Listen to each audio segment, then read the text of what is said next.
Buffalo's Houses of Worship is made possible in part by Asbury Point Retirement Community, an affiliate of Beechwood Continuing Care, the lifestyle for a new beginning, and by the members of WNED. Thank you.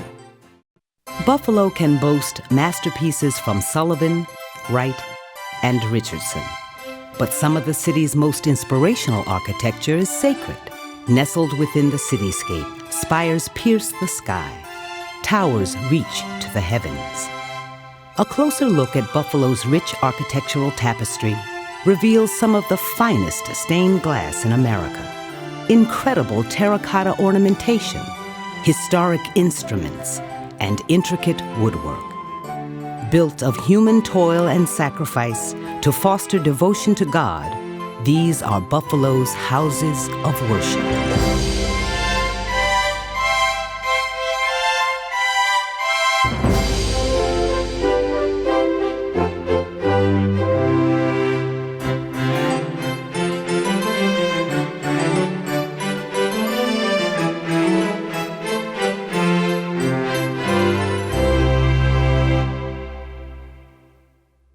These palaces of worship dot across Buffalo's skyline, rising majestically, towering over the city neighborhoods they helped shape.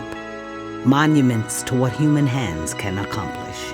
There is a rich architectural heritage in Buffalo, and Buffalo, I think, is unique because it had three of America's pioneer architects work here: Henry Hobson Richardson, Louis Sullivan, and Frank Lloyd Wright. And I don't see any reason why the houses of worship should be any less significant. We embark on a journey to explore some of Buffalo's most beautiful and certainly some of her most inspiring landmarks. In 1851, the young city of Buffalo consecrated one of her first landmarks, St. Paul's Episcopal Cathedral. As Simple Village became bustling city, the congregation outgrew its original church and enlisted Richard Upjohn for a new design. Famous for his plan of Trinity Church in New York City, Upjohn is regarded today as America's foremost Gothic revival architect. He is said to have considered St. Paul's his best work. We are a place people come just as tourists. They come on spiritual pilgrimage. And in that sense, we're very much like the cathedrals of the Middle Ages, that were destinations for people who were searching. The exterior of the imposing red Medina sandstone structure remains relatively unchanged. With its bell tower and spire ascending 274 feet, it was Buffalo's tallest structure at the time of its dedication. Today, with its striking architectural details, it is still conspicuous in the shadow of downtown's buildings.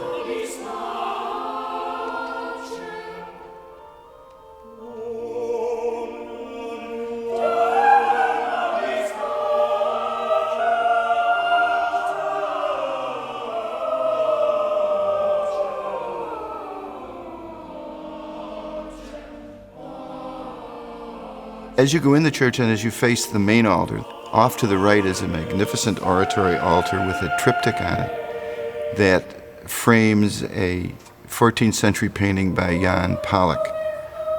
It's just magnificent. It's beautiful.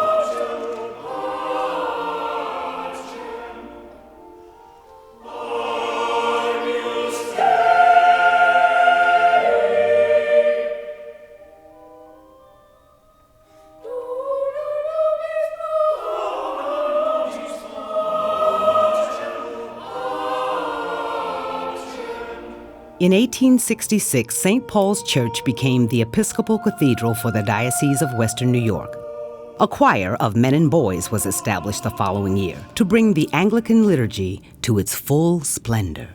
St. Paul's Cathedral's choir of men and boys was one of the first choirs of men and boys in the United States, and at this point it's one of the few remaining.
The idea of an Anglican cathedral is that the very best should be offered to God. So we try to have the most beautiful architecture, the most beautiful stained glass, beautiful vestments, beautiful altar hangings, and then the idea is to have the most beautiful music sung in the best possible manner.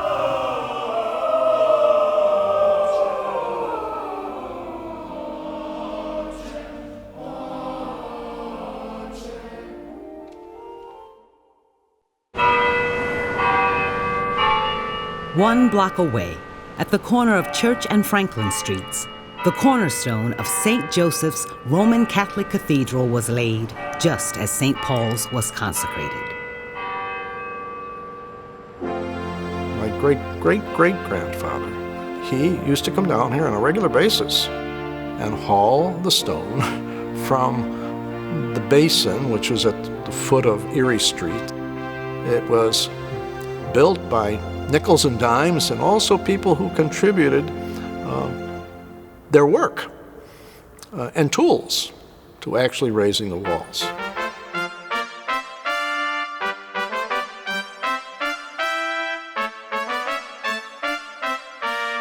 As you come into St. Joseph's, it's very bright, as a Gothic church should be, and your eyes are drawn upwards towards the ceiling. You have this uplifting feeling.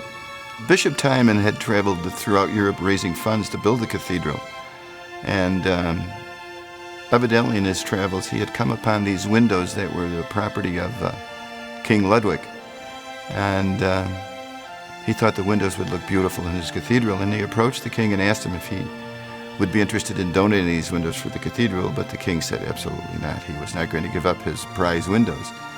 But Bishop Timon was not a man to be put off, and he persisted, and he wore King Ludwig down, and so the windows are now in St. Joseph's Cathedral.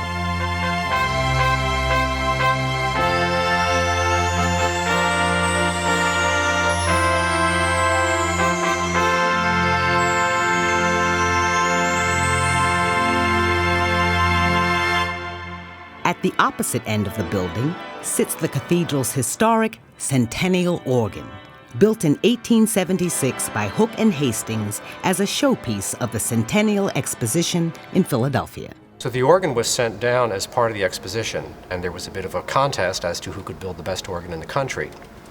Hooke and Hastings won, and this was the prize winner. It was sitting inside the main exposition hall, which was 45 times the size of this building.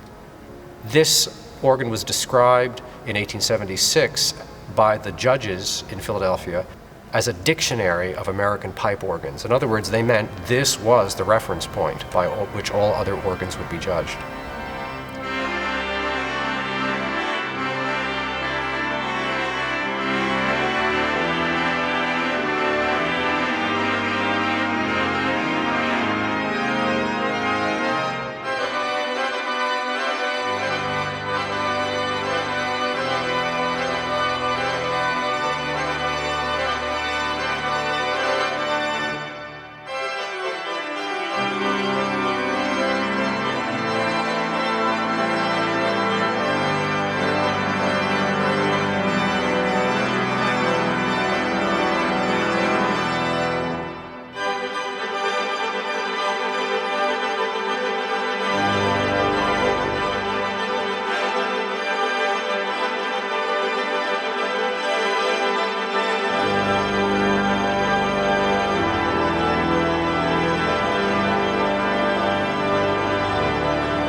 Expensive, rare, American black walnut was used for the organ's case. Intricate stencil patterns adorned the facade pipes. If this instrument was not here, it would have a rightful place at the Smithsonian. It is of that importance to the nation. Now, the color of sound that the organ produces seems to me to enhance the architecture of the building. Just as the arches are soaring up, so the organ sound can soar also. Just as the thickness of the walls gives a sense of foundation and stability, the organ sound can give the same sort of sense of foundation.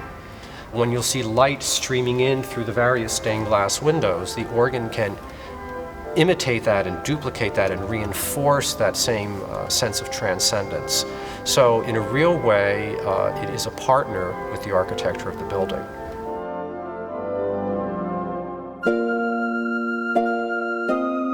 Think of Buffalo's old Polish neighborhood, and one landmark stands out: St. Stanislaus Roman Catholic Church.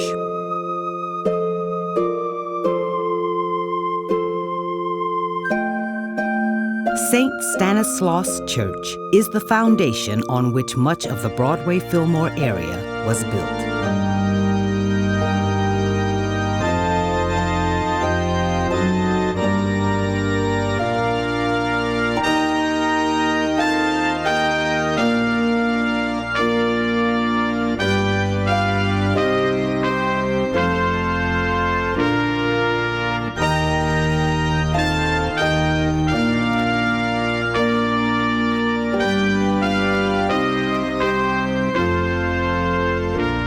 Once the Poles had a church in Buffalo, a lot of the immigrants then settled here, so that ultimately the Polish population in Buffalo became the largest in the nation, with the exception of the Polish population in Chicago. Real estate developer Joseph Bork donated the land for the church and built many homes in the surrounding area. Within 3 months of building the church, 400 houses were completed. By 1904, St. Stanislaus had over 20,000 members, making it one of the largest congregations in America. With the exploding membership came the founding of several new parishes. Many churches across the city have their roots at St. Stanislaus.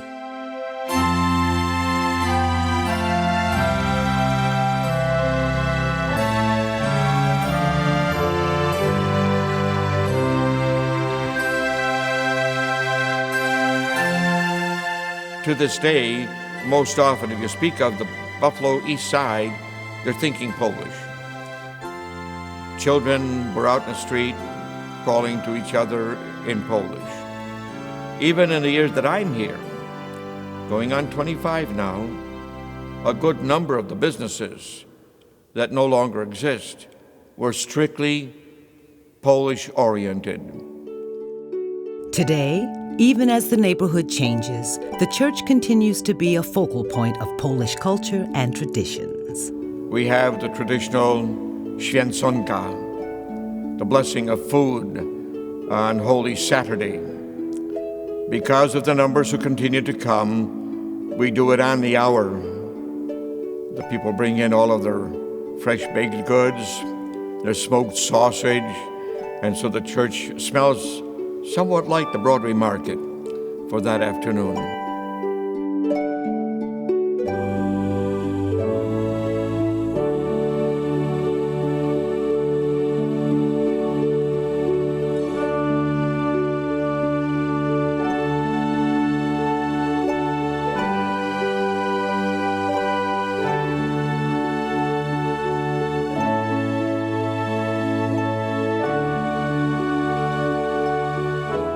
Throughout the magnificent interior, there are many focal points that express Polish history and religious heritage.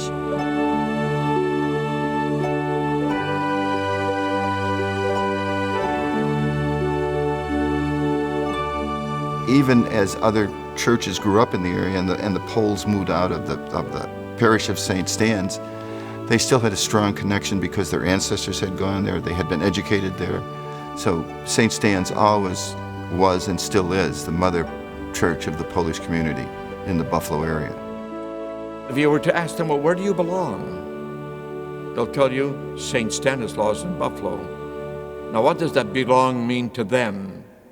It's not a Sunday Mass, but the Spirit is there.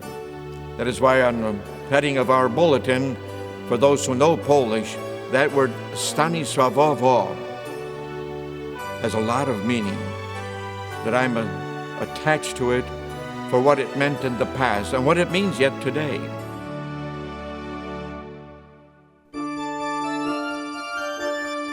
In 1829, as the village of Buffalo was 3 years away from being incorporated as a city, Louis Lacateau deeded a plot of land on the corner of Main and Edward Streets for a Catholic church. This magnificent continental Gothic structure replaced an earlier brick church that was destroyed by fire in 1885. It stood at the center of the prosperous German-American community in Buffalo. From the ashes, the congregation of St. Louis resolved to build a bigger and grander church.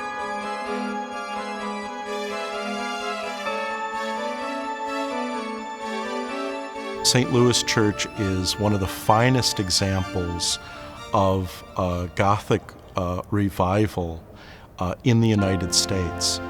The architect, Wilhelm Schickel, and his partner, Dittmar from New York, were the premier church architects of their day. Wilhelm Schickel came to be known as the father of American church architecture. An elegant grand central tower rises 245 feet, including a 72-foot pierced spire. It is a focal point in downtown Buffalo. The soaring, open-laced steeple is the country's tallest open-work spire ever built completely of stone without reinforcement.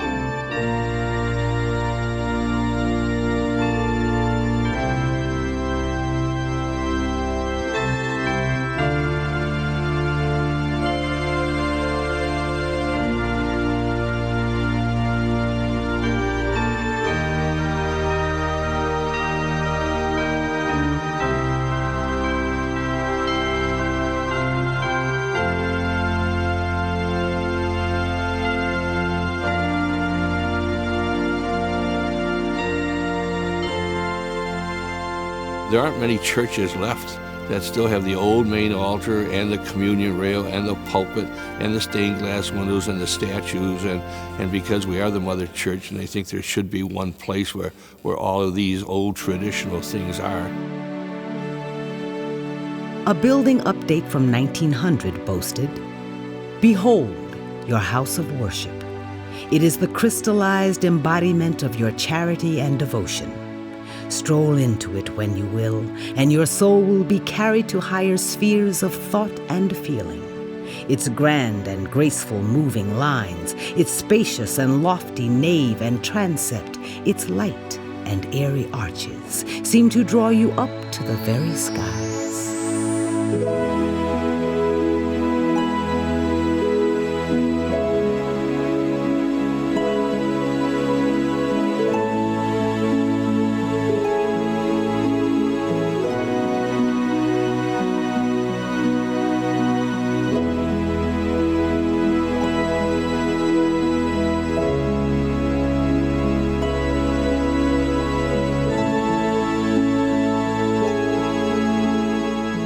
It's an experience to be in that church when the sun is in the western sky and to see those windows illuminated. They're just a marvelous example of the stained glass art. So there's a certain sense of awe and wonder when people come to St. Louis. And it's like the cathedrals of Europe or other churches. When you enter, you always see something new. You never exhaust all the possibilities.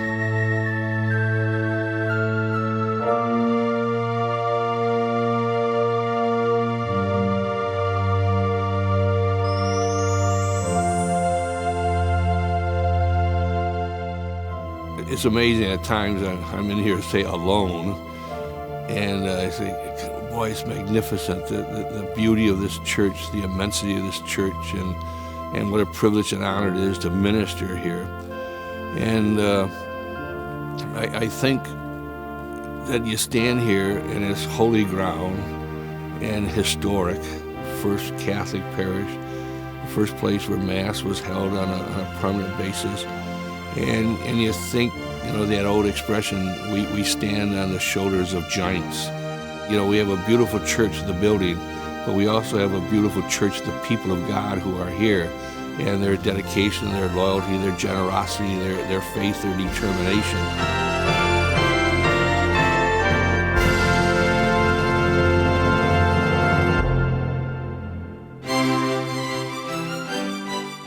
Trinity Church on Delaware Avenue sprung from two earlier parishes, Trinity Church and Christ Church.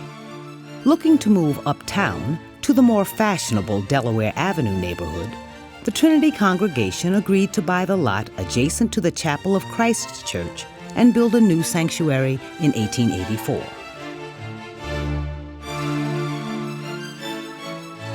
Trinity is a marvelous church, but the jewel of that church are the magnificent Tiffany and Lafarge windows on the interior. John Lafarge developed and patented the process of opalescent mosaic glass. The glass is colored chemically, creating semi-translucent glass that simulates painted effects. His contemporary, Louis Comfort Tiffany, popularized it, and today his name has become synonymous with this style. Trinity Church is one of only 2 places in the world where the work of these 2 art glass pioneers sit side by side.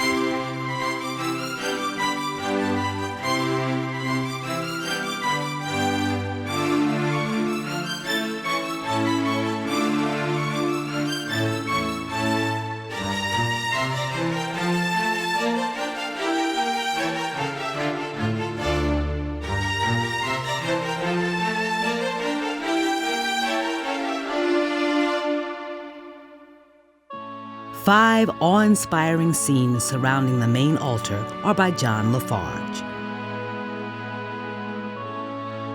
They create a pure atmosphere of light and color with brilliant deep tones.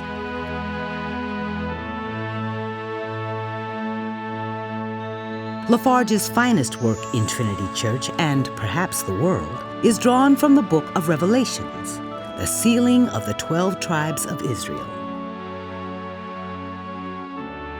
Before its installation in Trinity, Lafarge insisted that he be allowed to exhibit the window. It garnered Lafarge the Legion of Honor at the 1889 Exposition Universale in Paris and established his international reputation as a modern master of glass. When you look at the windows, especially if you take time to really sit and look at the windows like you would a painting, the perspective and the depth and the liveliness of the images is really pretty astounding.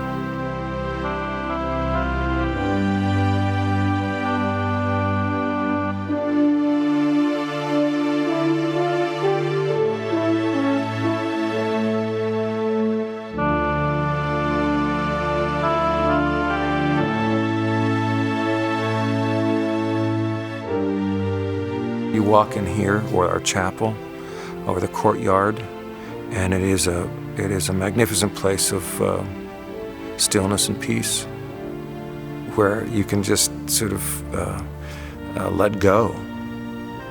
And so I have to remind myself to do that as I go about answering phones and doing other things, is to come in here and enter into these windows.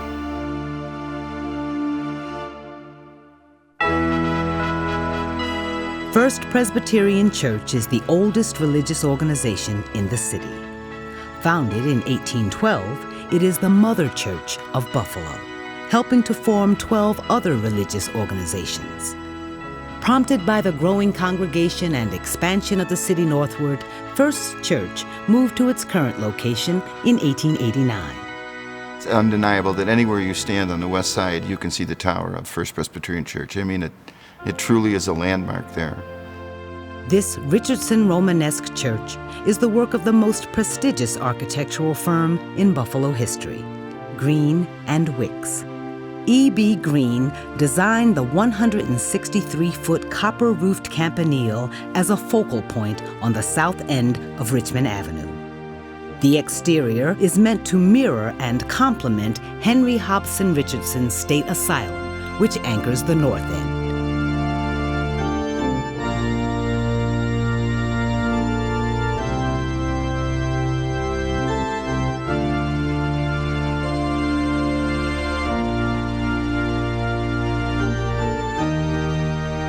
What seems to strike people the most when they come in from the outside is the complete contrast from the exterior of the building to the interior. Looking at the exterior of the building, it looks, as I said, it's very Romanesque. It seems to be very dark, very heavy. And yet when you come through the front doors and immediately enter into the sanctuary, everything suddenly opens up. There's this huge barrel-vaulted gold-leaf ceiling, the bright colors in the room. It's almost a complete contrast.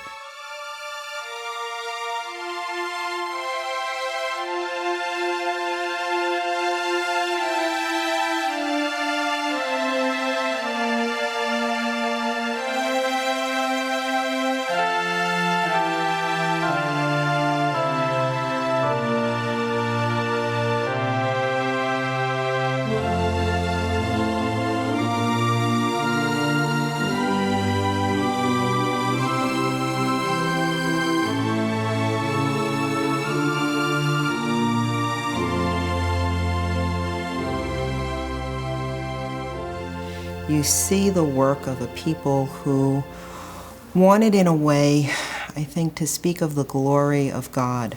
Much of this building is modeled after the Hagia Sophia, and it has an ornate decoration which is not usually seen in Presbyterian churches.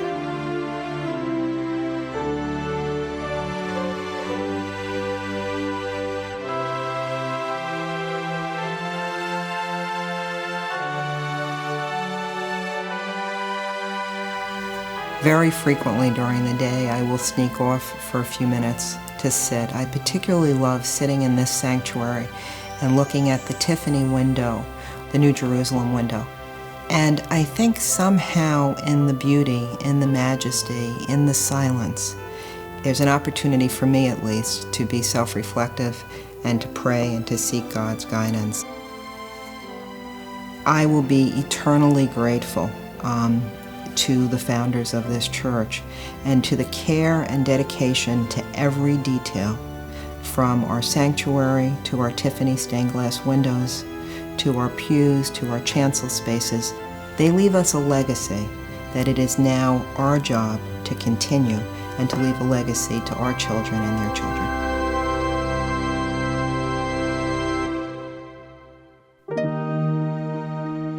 The Unitarian Universalist Church of Buffalo stands at the heart of the Elmwood Village. The Unitarian and Universalist churches merged in the 1950s, but each congregation has a faith history dating back to 1831.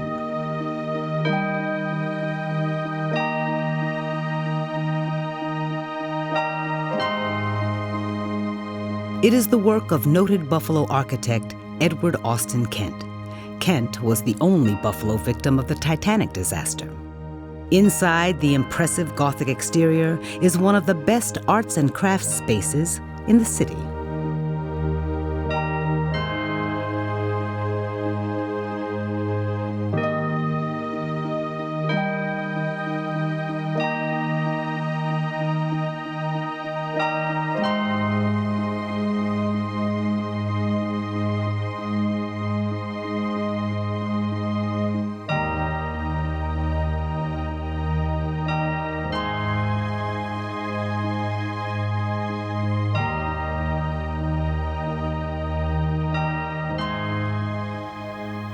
The end, it's so beautiful, yet it's not overwhelming. It doesn't distract from the gathering of the people, the congregation, and worship.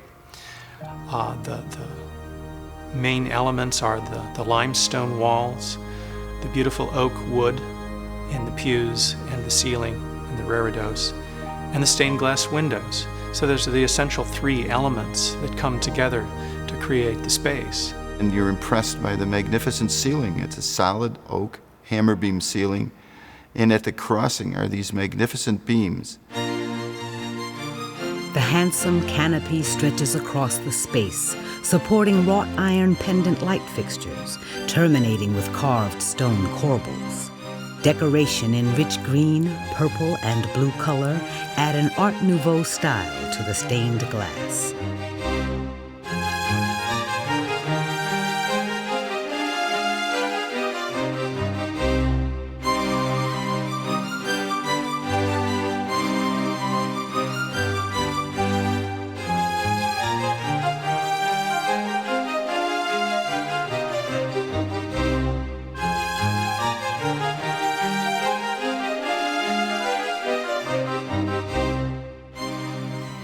People who started this church were people who took great pride in doing something well, doing it right the first time, and seizing an opportunity when it came along. but doing so with a spirit of generosity.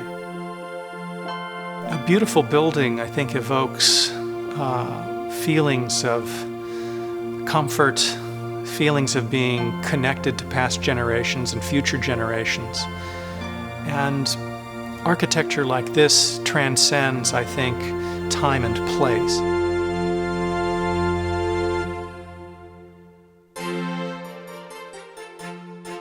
Another congregation that made the move northward near the turn of the century was Holy Trinity.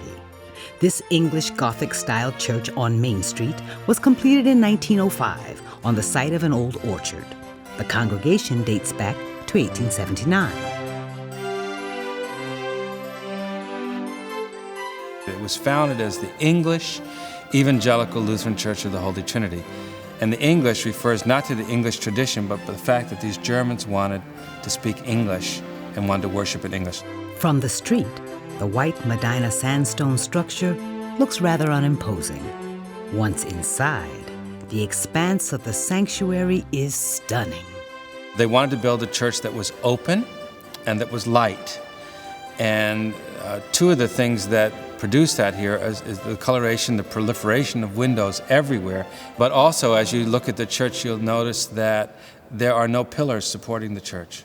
The entire church is hung from a steel superstructure, so that when you're in the building, there's no obstruction at all. So it has this warm, kind of open feel.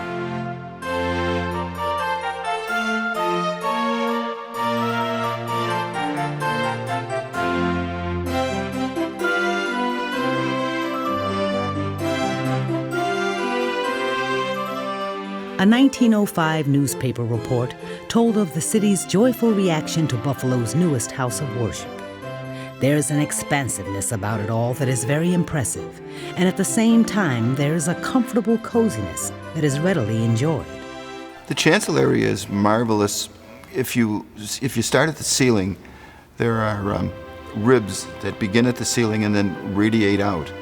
And these ribs then are supported on 5 columns that move around the chancel. And between these 5 columns are very tall, slender stained glass windows, which tell the story of the Trinity and the mission of the church. The windows are each 20 feet high and contain thousands of pieces of imported glass, spreading a vast panorama of rich color.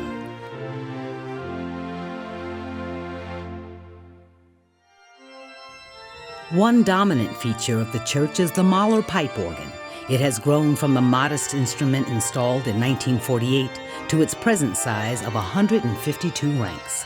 It's the largest by far anywhere around here, and one of the largest in the world, actually, and is really a world-class thing and quite a credit to not only this parish, but the whole area of western New York.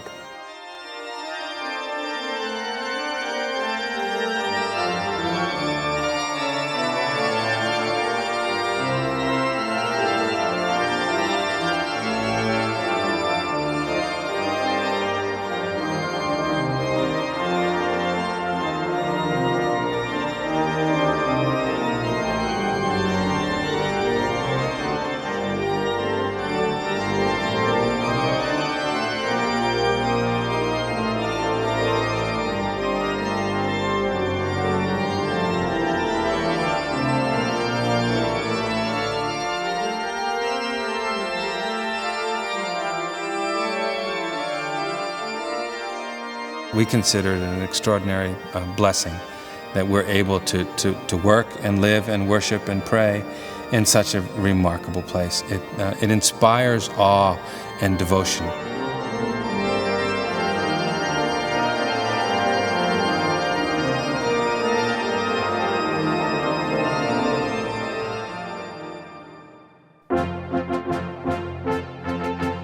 An imposing campanile rises 110 feet above one of Buffalo's busiest corners, Bailey and East Delaware. An inscription on the Renaissance facade translates, "Here is the house of God and the gate of heaven." Statues stand guard from 2 niches. One statue is of St. Gerard, and on the other statue is St. Joseph, the patron saint the Roman Catholic Diocese of Buffalo. If you look at the statue of St. Joseph, you'll notice at his feet is a replica of the entire church. This refined, elegant, sandstone structure took its inspiration from the Basilica of St. Paul's outside the walls of Rome.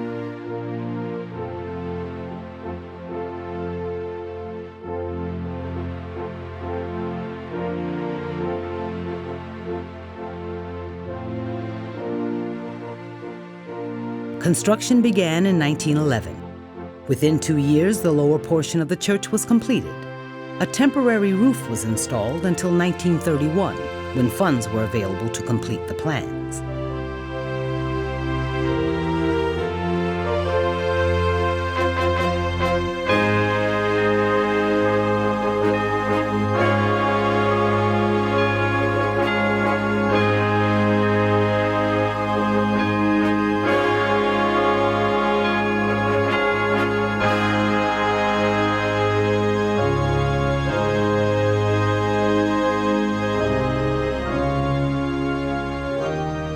An ornamental coffered ceiling frames the semidome, featuring a fresco of the Coronation of Mary by artist Joseph Mazier.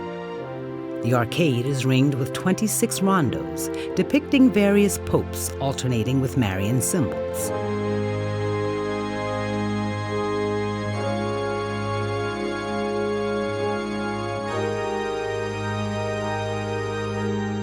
A unique artistic touch reveals itself in the fifth station of the cross. Artist Heinrich Schmidt, an art professor at Canisius College in the 1930s, included his own image holding the cross for Simon of Cyrene and Jesus. Schmidt put his boss, the Jesuit president of Canisius, in the sixth station. The original baptistry features a stained glass window, a gift of the school children of St. Gerard's. The face of the child held by Christ is the likeness of the first child baptized in the new church, the grandniece of longtime pastor Father Schreck.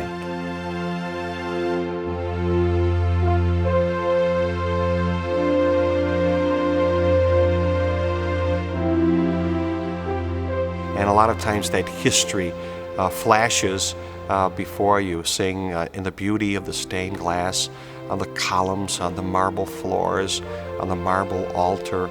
You can see the toil and the heart and the soul of the people who have gone before us to make this a house of beauty. Behind the altar in the apse is an inscription that really is taken from a psalm, and it's, "Lord, I love the beauty of your house and the place where your glory dwells."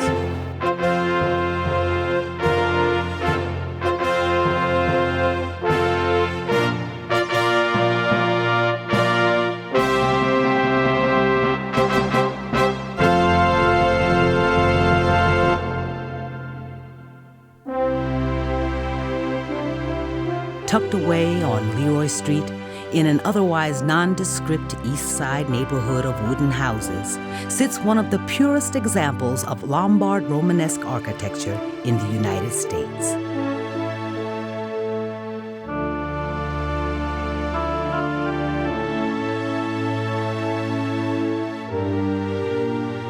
In the early 1920s, founding pastor Reverend Albert Fritton dreamed of a new church like those he had seen in northern Italy. Together with architects Chester Oakley and Albert Shalmo and Reverend Thomas Plassman, who designed the iconography, they planned this amazing house of worship. I characterize the four of them as kind of four crazy guys who wanted to do something really almost extreme, and so they built this really magnificent church. The congregation may have thought back then that the actual price of building would be something like $150,000. In fact, we think the cost was actually $560,000, which then would have been a lot of money. Harvard bricks give a distinctive look to the exterior. The unmolded bricks were handmade using medieval methods and tools. Dried in the sun and wood-fired, they take on irregular shape and color. And those bricks are laid in a almost helter-skelter fashion. The headers or the ends of the bricks very often are sticking out toward you, and that strengthens the wall. There's a tremendous use of symbols. No matter where you are in the church, there are symbols. You can walk around the exterior of the church. There are these blind arcades, and they're carried on corbels, these little pieces of terracotta, and there's symbols in each of those. Terracotta decoration is especially abundant around the main portico. Here, symbols summarize the Christian faith. Among them are symbols of the Blessed Trinity, 10 Commandments, the Lord's Prayer, Apostles' Creed, Hail Mary, and signs of the zodiac. Chester Oakley noted, "By skillful handling, the architect has succeeded in literally transforming a mound of clay into a temple of harmonious color and proportions."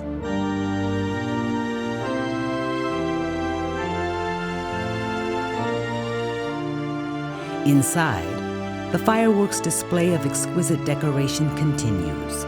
There are over 2,000 Christian symbols in terracotta tiles, painting, and sculpture.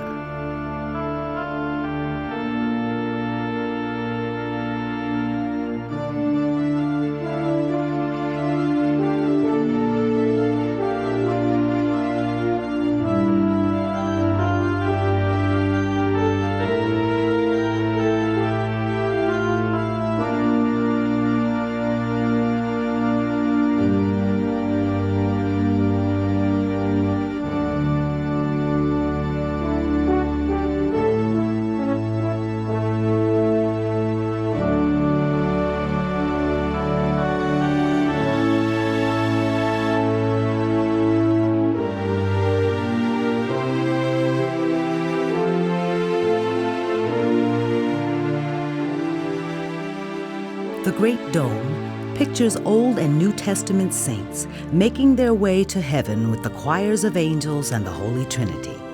The skylight above the main altar contains over 20,000 pieces of glass of 300 different hues set in 1/2 mile of lead strips. It is easy to see how this phenomenal craftsmanship has led to its designation as a National Historic Landmark, a gift to Buffalo and the country from a working-class parish.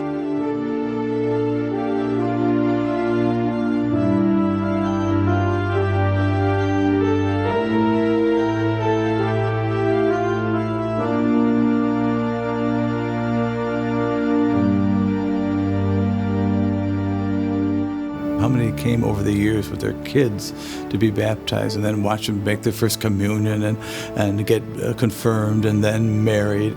It's a pretty place that kind of captures and holds the feelings at those special moments in our lives.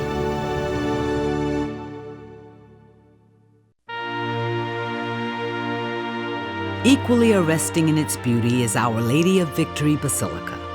It stands as a permanent symbol of one man's faith in God and devotion to his helpmate, Mary. Father Nelson Baker, the Padre of the Poor, planned this shrine to honor Our Lady of Victory. Father Baker credited Mary with the phenomenal success of his efforts, which saved thousands of infant lives, housed, fed, and educated tens of thousands of orphaned or troubled boys, and provided aid to adults in hard economic times. He crowned his work with the completion of this basilica in 1926. "We haven't got a nickel to start," he announced, "and we won't have a nickel left to pay on it when it's finished." To finance the construction, Father Baker used the same technique he had used to fund his charity work. He contacted local postmasters and asked for their constituency, and he mailed to these people, especially if it was an Irish name, he figured that would be Catholic, and asked for donations to build this house of God. And he succeeded in doing it, for when it was built in 1926, it was totally paid for, and we're talking in excess of $3 million.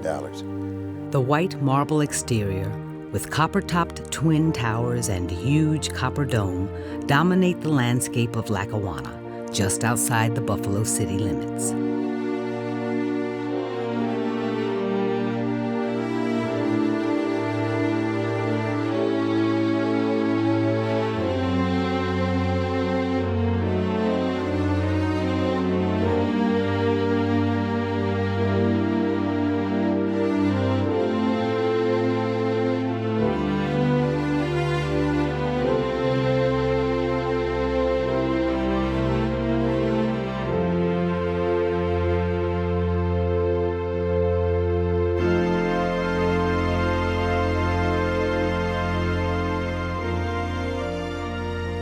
The Baroque interior is nothing short of breathtaking. Eyes are drawn to the high altar, flanked by 4 swirled columns of red marble. Over the tabernacle sits a 9-foot statue of Our Lady of Victory, which was personally blessed by Pope Pius XI before being shipped from Rome. Life-sized Stations of the Cross line the side aisles, each carved from a single block of marble.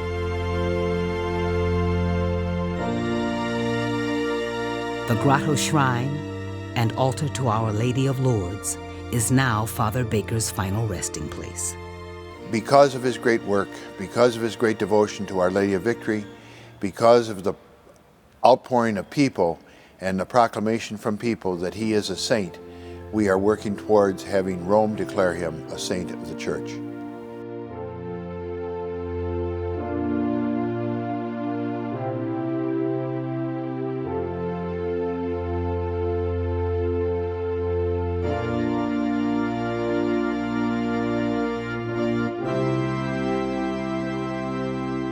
Basilica is the Pope's church when he comes, and it is the reason that in the front of the church there is the umbrellino, the umbrella, to be carried in procession, under which the Holy Father would walk if he came, and on the opposite side is the bell, the tumbalina, that would be rung as he goes in procession.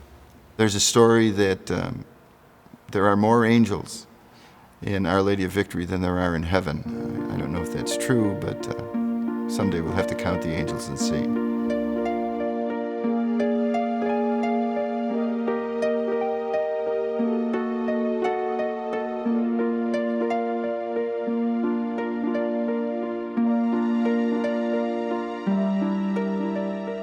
It's overwhelming. Every day, I feel every day that I enter here, I find something I've never seen before. And remember, I have been here 28 years, so there's something, it's in the aura of the place. And to walk in the legacy of Father Baker that he has left us is just something that you just feel so unworthy for. But you know that you're doing a tremendous work in promoting what he promoted.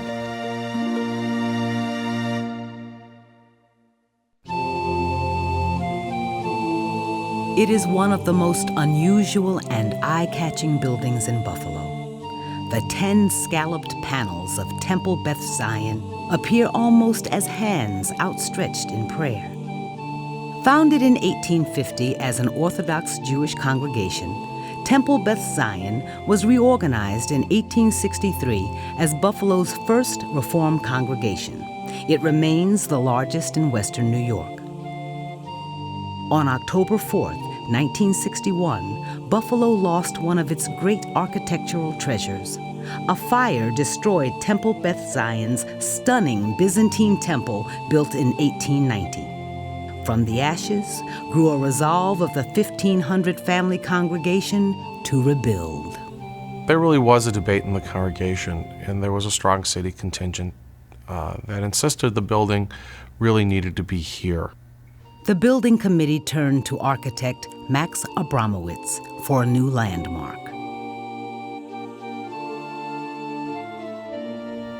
The first thing as you walk into the sanctuary that you notice, of course, is the balcony and the organ.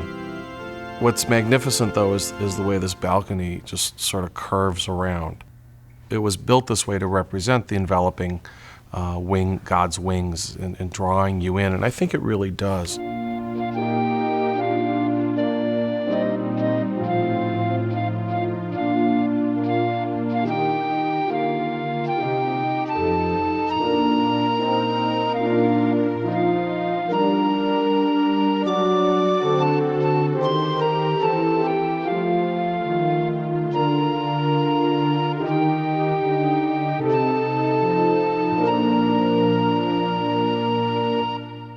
There are skylights along the periphery of the temple that seem to light the walls. It gives it a kind of an ethereal feeling. If you look at the concrete walls, the scalloping, you'll notice there are holes in them. That was part of the construction process. Abramowitz made a conscious decision to leave the holes in. Some say it was for sound, but what I've been taught is that the holes were left in there because the world's not complete yet. And just as the world's not complete, these holes really remind us of that and remind us that we have an obligation as partners with God in creation to help finish the world. Renowned artist Ben Shahn designed the two massive windows on the east and west walls. The east wall reveals an upturned hand symbolizing creation. Lines swirling about the hand represent the voice out of the whirlwind that spoke to a suffering Job. The other Ben Shahn features, of course, are the pillars, and really making the Ten Commandments the central focus of this sanctuary. They contain not only the first letter of each commandment, as is traditional in terms of Jewish artwork, but also the entire first line of the commandment. The mosaic work is incredible and glistens and reflects light in wonderful ways.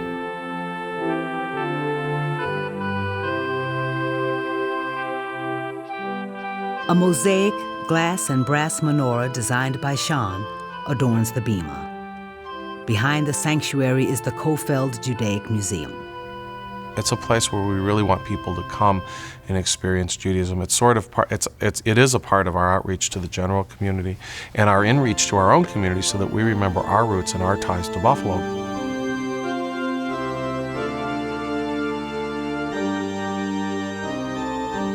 It's built with a lot of windows, and the ancient rabbis taught us that a synagogue must be built with windows so that you never forget your connection to the outside world and the need to finish that work of creation with God.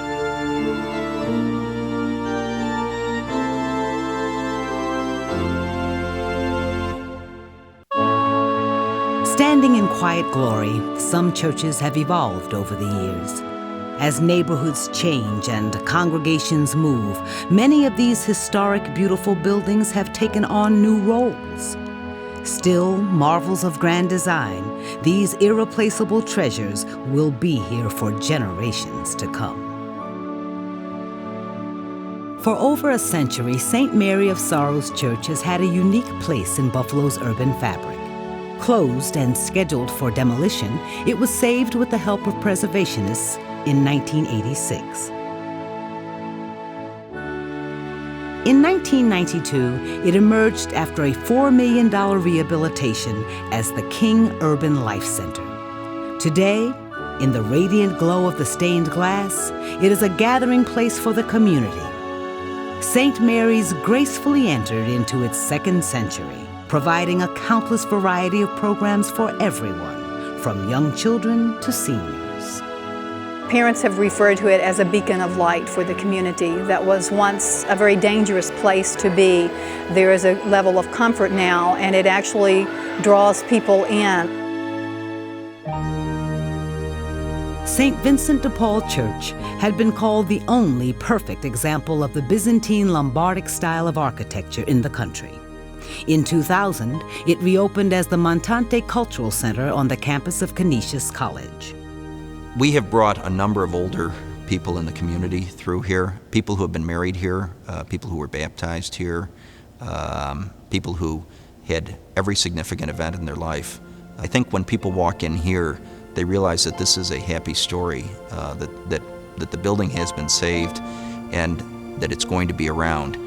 This innovative design, recognized by the American Institute of Architects, has preserved the best architectural elements while giving it a new life as a multi-use auditorium. The center will continue to foster artistic, spiritual, and social development for years to come amid the striking mosaics. Near Symphony Circle, the former Plymouth Methodist Church opened to the public as Karplus Manuscript Library Museum. Mr. and Mrs. Karplus have the largest private collection of historic documents in the world, over 1 million pieces, that really run the gamut as far as world history goes. 5,000-year-old clay tablets, all the way up to Harry Potter. These grand historic spaces lend to this air of history and I think add to the experience of the patron.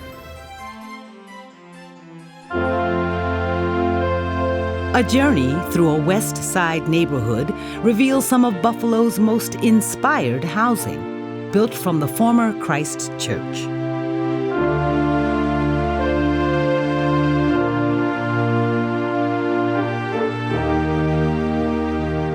Renovations to the Richmond Avenue Methodist Episcopal Church bring a community-based arts center to fruition, featuring a drama theater and concert hall. Through creative reuse, the splendor of our houses of worship is preserved for generations to come.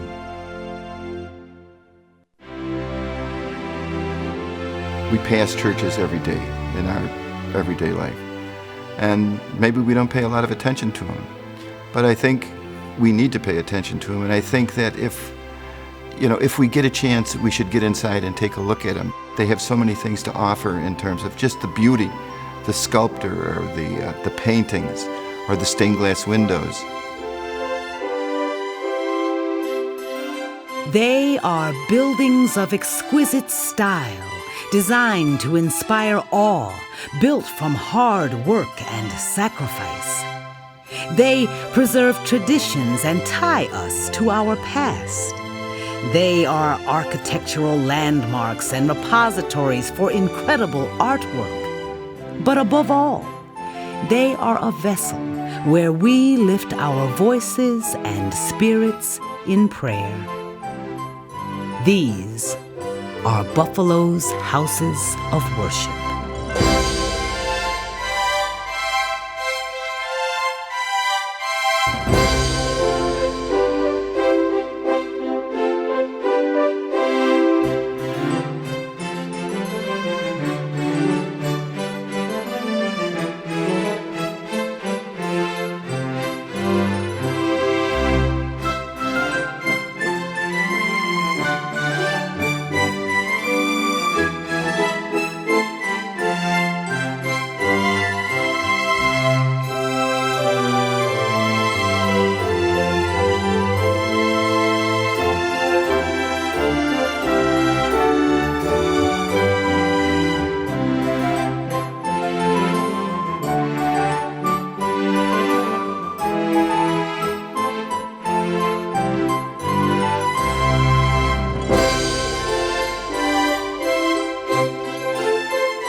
Buffalo's Houses of Worship is made possible in part by Asbury Point Retirement Community, an affiliate of Beechwood Continuing Care, the lifestyle for a new beginning, and by the members of WNED.